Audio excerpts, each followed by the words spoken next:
Russia has been supplying resources to Finland at indulgent prices for a long time. Apparently, for so long that Finns began to take it for granted and forgot about the importance of economic benefits, on which the country was largely based. When Finland joined the anti-Russian movement, Moscow was forced to reconsider its loyalty. Now, perhaps, the Republic of Finland will realize the former charm of partnership with Russia. From Varangians to Persians having common border territories, Russia and Finland have cooperated closely for centuries. Even during the Cold War, trade between the countries was going fine. Political strife did not outweigh the desire to benefit. Today, the international situation is different. With NATO membership, Russia's northwestern neighbor has practically doomed itself to economic collapse. Whether the country's economists have suddenly lost the ability to calculate risks, or whether the vain desire to join the prestigious bloc outweighed logic, but the Finnish authorities have voluntarily given up the resources the country needs. The logistical chain, fine-tuned for years, collapsed overnight. The country was a logistical hub, and now it is gone, stated David Teraladze, Deputy Dean for International Activities at the Faculty of Economics and Finance of the Northwestern Institute of Management of the Russian Academy of National Economy and Public Administration in St. Petersburg. From the export of transportation services, Finland had €5 billion a year, and from the export of marine services alone, more than €900 billion. This direction was planned to expand further, but now it will not happen. Actually, the international transport corridor, north-south, from Varangians to Persians, was just supposed to end in Helsinki and compete with the Chinese project, west-east, reminded independent analyst Dmitry Adamadov. Happy, Finland. At first Finland refused Russian coal, which was applauded by environmentalists. When Russia stopped supplying oil products, timber and electricity, Finnish officials were forced to reawaken abandoned coal plants. In 2022 alone, consumption of dirty fuel increased by 26% over last year's mark. But this is still a flower. Helsinki has long been building a trade strategy in which Russian oil has played an important role.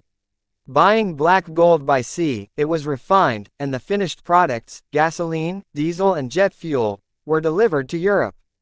At the same time, fuel oil, which heated 20% of residential buildings, remained in place. Having given up Russian oil and started to buy it from another neighbor, Norway, the managers of Finnish oil refineries saw how their enterprises were on the verge of profitability. Because the Norwegian resource turned out to be much more expensive than the Russian one.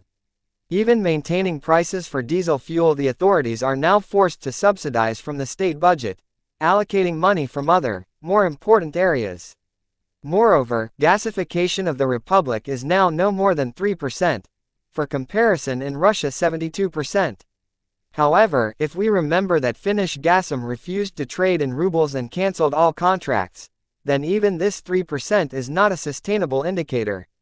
And even if local residents are ready to stock up on deadwood, it is hopeless for enterprises. It is also worth considering that the price of electricity in the European zone has increased by 300%. Accordingly, this figure is much higher for private companies, which makes businessmen desperate. The party is over. The airspace closure has deprived Suomi of at least €1.5 billion a month. Income from the tourism business has fallen by 19%. Inflation in the country has reached 8%, which is a frightening figure for Europe, given that previously it did not exceed 1 to 2%. Even some food products have gone up significantly, such as cucumbers, because of the inexpensive content of greenhouses. In addition, Russian companies have stopped buying finished products. Finland can try to sell its goods through third parties, China and Turkey, but due to the increase of logistic shoulder, one cannot expect much profit in this case. After all, there is a high competition in this segment, which means that prices cannot be raised.